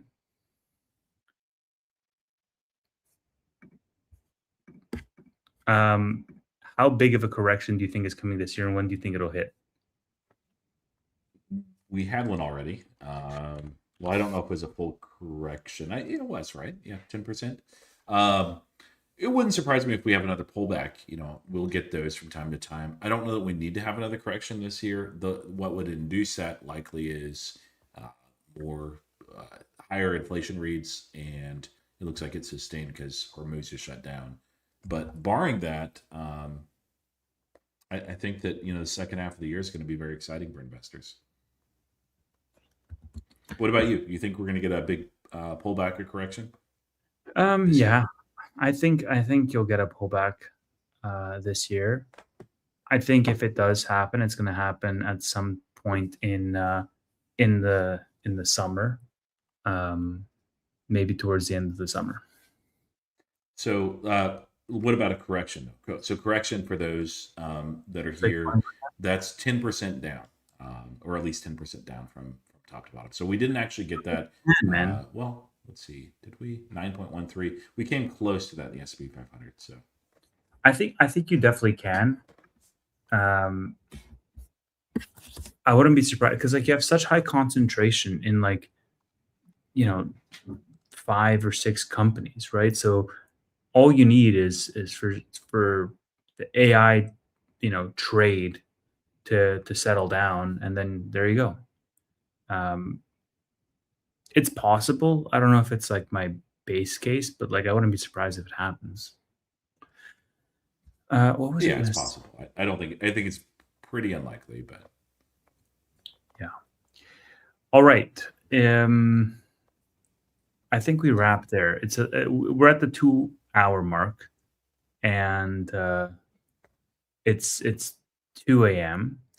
So maybe we wrapped there. Roy, what do you think? yeah, let's wrap. Okay. Thank you, everybody, so much for watching the Fiesta Friday. Uh, Thanks for actually talking about music, which is what this show was made to talk about, which is non-stock stuff. Um, and hope you guys have a good weekend. We will try to get somebody on to talk about Ondas and maybe other stuff. And that's it. Good night. Go watch Lord of the Rings. Yes. Goodbye.